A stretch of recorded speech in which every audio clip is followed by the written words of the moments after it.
Vamos a pasar al siguiente panel, un panel en el cual vamos a tratar básicamente el tema de estrategias de éxito para mujeres emprendedoras en África. Lo va a moderar Kebone Moloko y hay una participación amplia de cuatro panelistas. Ya Kebone las irá introduciendo y sin más le damos paso a Kebone para que modere este panel. Thank you so much for the introduction. I'm very excited at this conference today. Sorry, I'm just going to turn off my interpretation. I'm super excited. Thank you so much, everybody, for joining this session.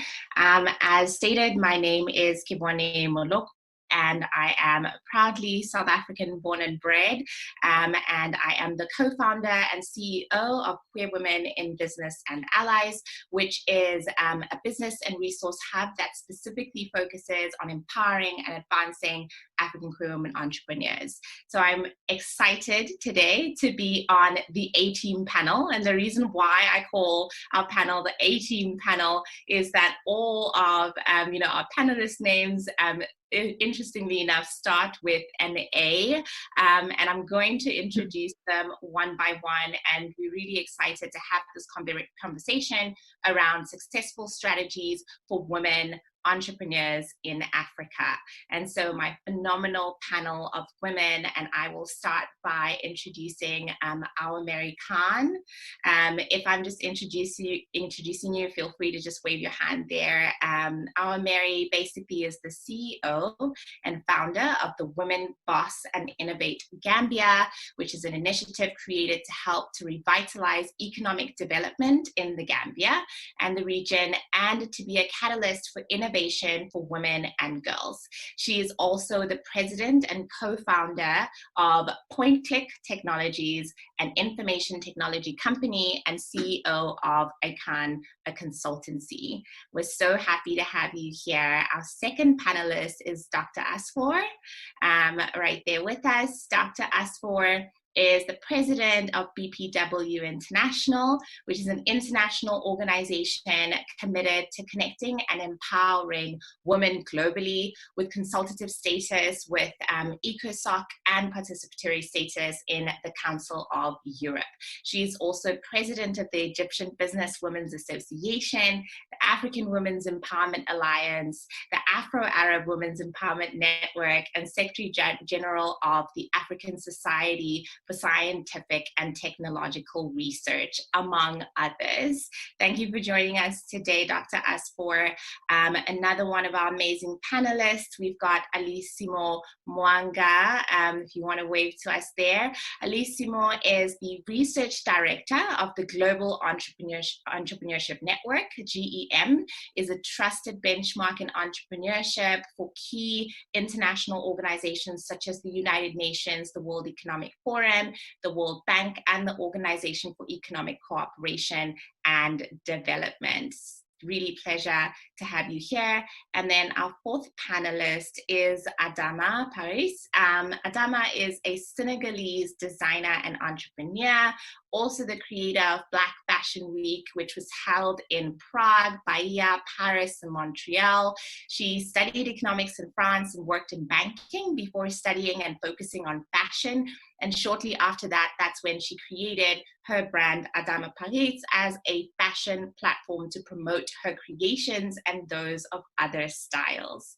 I'm excited to have you all on this panel. Like I have said, feel free to unmute yourselves, and we're ready for this conversation. I think what a time, right, like this to be alive. I think we have recognized that there have been so many women who have been so successful across the African platform, but as well as in other continents as well. We've just heard news this past weekend, I think, of a thriving woman who is now, the vice president-elect of you know, the United States being, you know, of South Asian descent, being a Black woman, you know, of African descent as well. And so we are really proud, I think, as women in general, and I'm happy to have this conversation with all of you who are individually doing phenomenal work that in itself really empowers and advances women. So I guess let's kick off this conversation around, you know, the general question. I think it's well known, right, that being an African entrepreneur in general, right, presents a set of, you know, unique challenges based on various factors. But I think there's some more nuanced challenges that African women entrepreneurs face. And I want to start with you, Awamary. Can you talk a little bit about, like, what are some of those challenges that women entrepreneurs face? Sure. Good afternoon or good evening, everyone. I'm so glad to be here. Thank you for having me at Casa Africa and the Women Impact Summit. So I'll just share a little bit that African women entrepreneurs face quite a lot of challenges. Some of these are no different other than other women entrepreneurs from other parts of the world face. These women obviously face the 3 C's, like, you know, if you go into the United States, these are things that obviously they do as well, and in Europe, which are access to credit, to capital, and to collateral. And there is capital, but accessing it is almost impossible. One is that capital is very expensive with interest rates and terms that are not favorable for women entrepreneurs, which is pretty much predatory lending at most from local banks. Collateral is needed to access capital. We know that African women lag behind when it comes to owning such assets such as land, properties, due to gender inequalities that have plagued societies for years. And then the mechanisms for credit are still not as progressive as it is in other developed nations. And additionally, African women lack access to relevant technical assistance, international markets, mentorship. They also deal with challenges such as societal norms, religion, formal education, technology divide, lack of governmental support, etc. It's ongoing. Thank you for that. I think you've highlighted some really, really key challenges there, you know, including one of them that I think we understate a lot, which is the power of mentorship, right? This is why, you know, so many various women's initiatives and networks exist, right, to be able to support, fuel the dreams of, you know, women entrepreneurs as well. And talking about women's networks, Dr. Asfour, I know you are, you know, this is your area, but I'd love to hear from you, you know, what are some of these challenges that you have seen that are impacting women entrepreneurs on the continent? Thank you very much. It's my real pleasure to be here in this great panel, and I would love to thank as African Women Impact Summit for inviting such a distinguished colleagues for such a very important panel. Well, actually, the challenges, Rawish have said 3 C's. For me, it's 10 P's. So it is really about the policies. This is a very important issue, the policies and the conducive environment with reference to empowering women. The second thing is, the second P is proper information about different access to many channels of agreements, of trade, of access. The third P is the payment and access of finance, of course, and the payment system, the payment methods, if she wants to have any transaction. The third is partnering with the right partners with reference. If she is, we're talking now about the Africa Continental Free Trade Area. She wants to promote her products. How is she going to partner with other institutions? The fifth P is product development. We need to have the woman having her products developed with reference to all the branding, the designing, the standardization, the quality, and then of course packaging of her products, the popularity of her products, which is like advertising and marketing. Marketing is very important for our women entrepreneurs. And then the posting, which is, how she would really be able to ship her products with reference to air or sea, the infrastructure. And the real 10th thing is the perspectives. The perspectives with reference to all the things that we are having, like the cultural norms, the stereotypes that is happening, the language barriers, all these things. So those 10 P's actually would really have a very important challenges for our women entrepreneurs. And through, when we are talking, we would love to address the policies that would really, and the solutions for these challenges that would, that is the role of our organization to do. Wonderful. Thank you so much, Dr. Asfour. I think you mentioned something that is critical, especially on our continent, right? Policy can either be, right, an open door or a roadblock, a big roadblock along the way, especially within business, within small business as well, and for women entrepreneurs. So I love that you mentioned that, and I do see there's some comments around that as well in the chat box. Alesimo, I would love to hear from yourself around, you know, kind of perhaps your lived experience or just what challenges, you know, you are seeing. Sure, thank you so much, Kebone, and it's really awesome to be here today with such amazing women, and thank you to Casa Africa for the invite. I think for me, it has to do a lot with the social aspects of things, the social impact of social exclusion due to structural exclusion that has happened in the continent for so long. And another thing is that a lot of women are able to negotiate contracts really well in the beginning. We get really excited when the smallest opportunity comes our way that we find ourselves in a position where we're not getting the best deal out of this. And you also see in various reports, such as the Global Entrepreneurship Monitor report for women, which I previously contributed in 2016, 2017, but you see in that report also indicating that women are underpaid in terms of contract negotiations. And that's something that we don't really talk about a lot. I think we focus a lot on the mentorship aspect of things and the networking aspect of things. But when it comes to the crux of it, if you're not negotiating contracts really well, then you're already starting off at a very bad foot where you're not making enough profit to sufficiently grow. But then again, access to markets is another thing that is a real problem, although it is across board for all types of entrepreneurs, depending on which level you're starting with. You're dealing with economies, and especially with developing markets.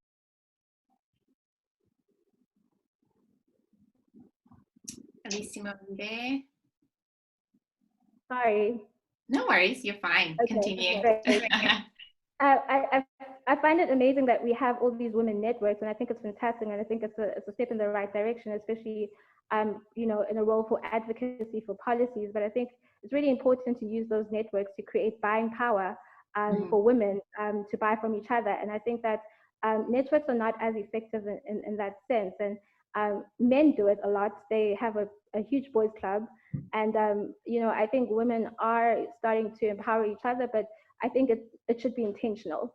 And so that's just from my experiences and from the experience that I've been in the ecosystem, particularly in Africa for over 5 years.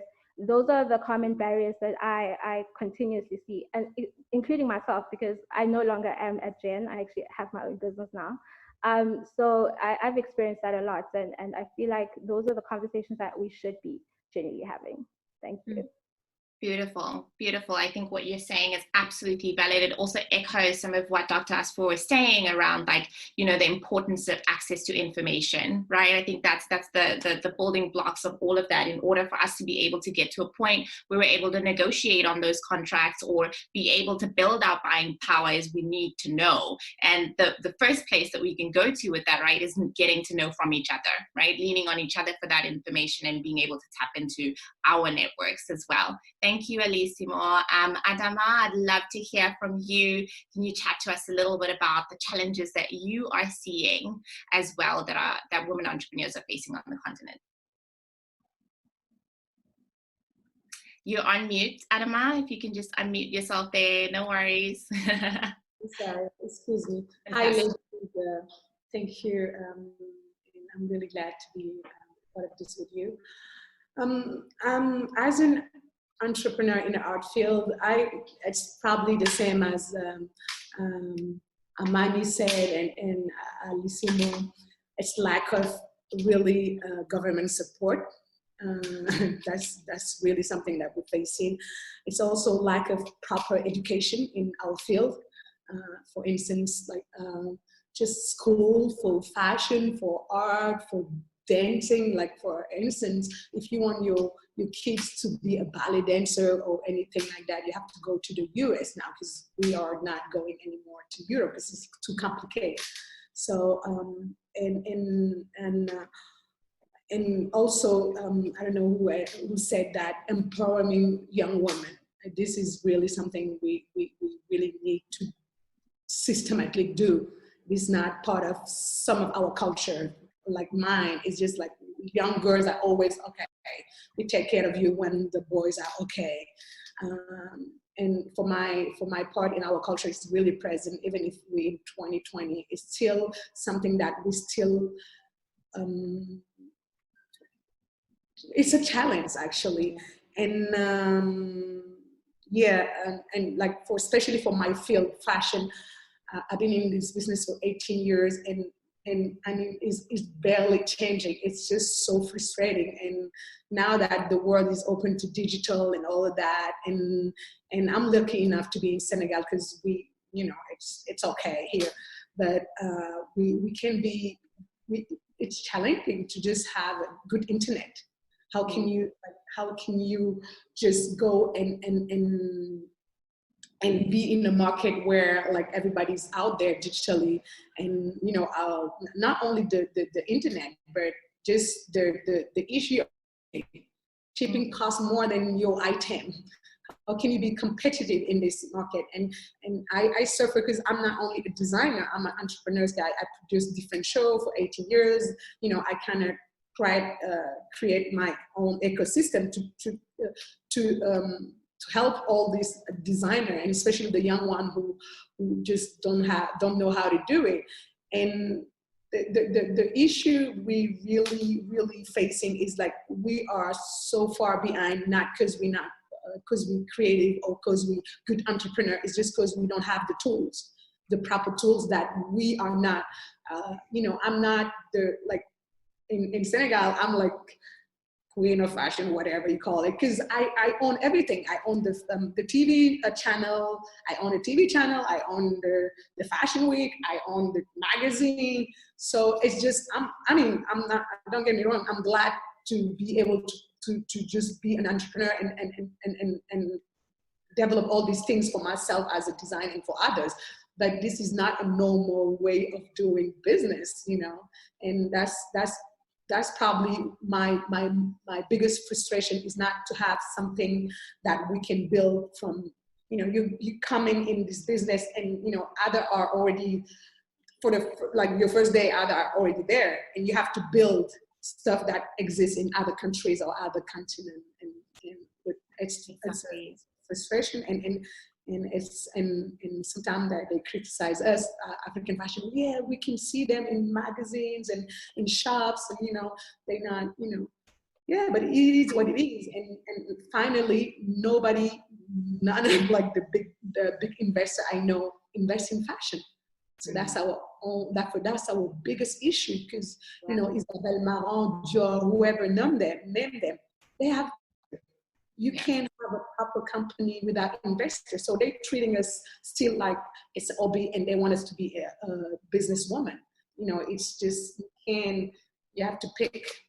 Yeah, I completely hear you. I think, you know, from what you've said, we probably have 3 or 4 topics, right, on their own that we can really go into and discuss. You know, the challenge of having to go outside of our continent, right, to make it, especially within the fashion industry, for example. There's a huge gap there. It's like, why is it that, you know, we have to rely on external sources, unfortunately, you know, to be able to be successful and grow, you know, from where we are? How innovative do we need to be with our education systems as well? And not just the traditional education system, but the way in which we create and absorb information, you know, around entrepreneurship and business. Go ahead.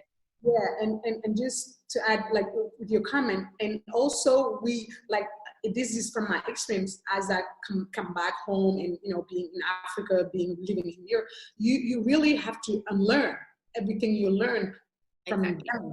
from them in a way from Europe, from, you know, they teach you French, Spanish, whatever, but they teach you their way of doing things, and which is not the way we have to do things here, because everything is so different. So you kind of learn, and it takes time. So that's the time you waste. So for the future generation, what we're trying to do is just teach them right away that we are not Spanish, we are not French. Even if we want to be global, we have our own way of doing, and there's nothing wrong with it. And that is just something that we need to make relevant. This is nothing wrong to be South African and work with a local market. It's not a shame. And, you know, like, and learn the fact that we all need to be Dior or Gucci or whatever.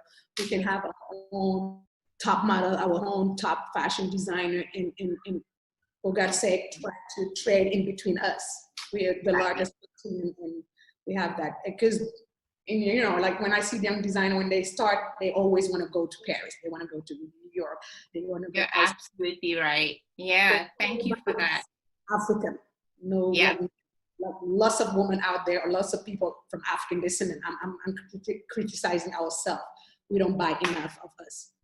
Absolutely. There definitely needs to be an emphasis around, you know, being proudly African. And I want to also just like put this in here at this point, right? Remember, like, we're such a huge continent. I think a lot of the time we talk about Africa as a one, you know, as one place. And yes, we are integrated in many ways, and, you know, kind of connected in many ways, but it's also very interesting and important to highlight that, you know, each African country also has its own nuanced cultures, traditions, right, and systems. Like when we talk about policies, this is policies in all the different countries that we each represent and come from. And so it also kind of creates a complex, you know, environment as well. I'm seeing a lot of comments, thank you so much, and questions coming into the chat box. If you want to ask questions, please feel free to do so. I have some questions that I've got to ask the panelists, but it's really great if, you know, this is more of an interactive conversation. I'm happy to take some of the questions from you. So Awamary, I want to come back to you and you know, in light of these challenges that we've spoken about, right? In your kind of opinion, like, what are some of the successful strategies that are being implemented, right, by either your organization or others in the ecosystem to tackle them? Thank you. Yes. So for us at the Woman Boss, you know, we create a safe space. We create a creative space really for women and girls, where we focus on innovation, entrepreneurship, and leadership. And within that, we help women to curate, innovate, and grow their ideas. But mainly for women entrepreneurs, what we do is we create different programming. And so one of the programmings that we actually have, it's called a 90-day Accelerator Program, where we have, you know, different cohorts. Like currently right now, we are on our third cohort, where we have women entrepreneurs going through a curated curriculum. And then after that, it's a match with a diaspora woman and successful women in the diaspora that will mentor them for 90 days.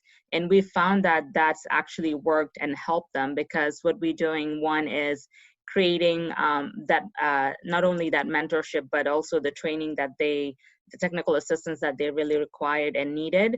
And then additionally, what we're doing is matching them, you know, with the mentor and possible international markets linkages.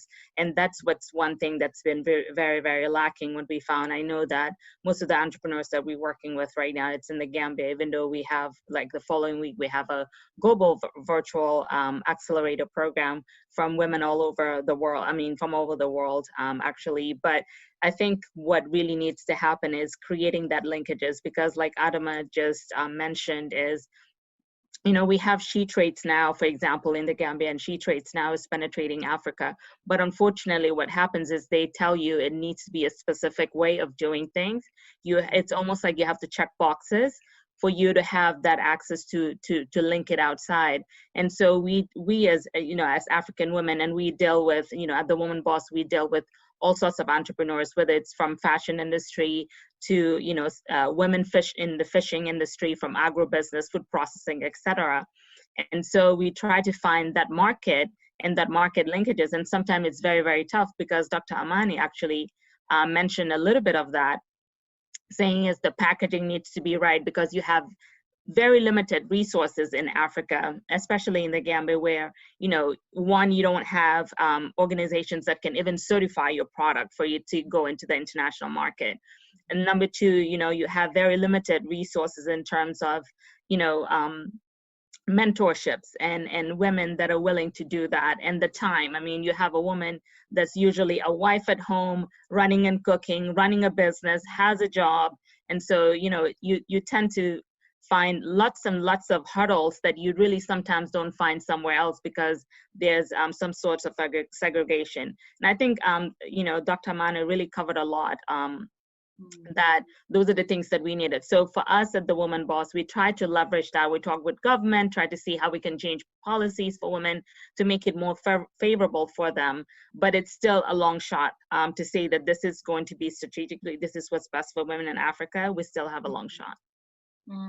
Amazing. I think definitely still have a long shot. What you said there on the challenge of, you know, having to tick the boxes, right? The question around that is firstly, who's creating these boxes and what's their knowledge, right? You know, of the kind of like groundwork, more nuanced challenges, right? That each, you know, kind of diverse business that you mentioned actually goes through and faces. And that's some key issues that you really highlighted there. I'm going to go to Alesimo. Can you talk a little bit about, you know, what are some of the lessons of successes and failures that you have learned on your entrepreneurial journey, and what would you do differently with what you know now? Sure. So for me, what I definitely would do differently, I'd start there, is I would have started my entrepreneurial journey very long time ago. But I don't take away from any of my experiences, because one of the things I feel like led to my successes was getting the right and relevant work experience first, because I feel like getting into the corporate world, or, you know, working is part of a university for you if you actually want to go out and start your own business, because it's the opportunity for you to learn on somebody else's budget. It's an opportunity to learn how to sell. And if you don't know how to sell and you're going into business, then, you know, it's going to be very, very tough for you, because customers are the most important thing. So for me, getting the right work experience, working on the right projects, put me in the right spaces to speak to the right people and create the right connections for you to actually get into business. Because one of the things that people don't really tell a lot of these young upcoming entrepreneurs is the fact that it's all well and good to say that you want to start a business, but in Africa, let's be realistic. If you don't have the right social networks, it's almost impossible for you to get in anywhere. You can have an amazing product, an amazing business, but if you don't have the right social networks, unfortunately, in Africa, like my sister Adama over here says, you have to literally go outside first and make a name for yourself, and then come back and try again. So for me, the biggest lessons for me was definitely my work experience journey has been really great in propelling me to be where I am today. I learned a lot from the people that I've worked with. I was exposed a lot. So I worked in different environments where I got to travel. I got to see how different countries are able to, well, how people run their businesses in different countries. And I think us as Africans, particularly in South Africa, where I live, people don't really travel just outside of their provinces, let alone to another neighboring country, just to see what the opportunities are. And also with digital and technology that's available to us, I don't think us as women particularly use that to our advantage. You'll find a lot of people that don't really have much to offer, but look really amazing and are packaged well, get the exposure because they put in the effort. And that comes from a lot of self-doubt as African women. I feel like because we've been told so long that there's something wrong with us, or we're not perfect just the way we are. So we don't feel confident enough to put ourselves out there. And I feel like now is the time where you're able to speak to anyone, anywhere, and just build the self-awareness that you have the ability, and get rid of, you know, the imposter syndrome. I think that's a huge, huge problem amongst women across board generally. So for me, those are some of the things I've had to overcome myself personally. And another thing that we don't really take into consideration is mental health, wellness. and self-care. That is so important to get your mind right, because then everything else falls into place once you start doing that. And I'm not perfect. I'm still on the journey to getting there, but I think those are the things that I would advise a younger version of me to be able to take those tips for myself. I think I'd be really far now, but nonetheless, we continue the journey. Fantastic. Thank you. Thanks, Juan. Are we out of time? We are out of time, sorry. Thank you for the excellent, conversation. I really appreciate your time, and we have to continue because we have to have plenty of things to talk about this evening here in the islands. Thank you so much. It was great. Yeah, thank you all, and see you next time. Thank you, ladies. Thank you. Ciao, ciao. Thank you very much.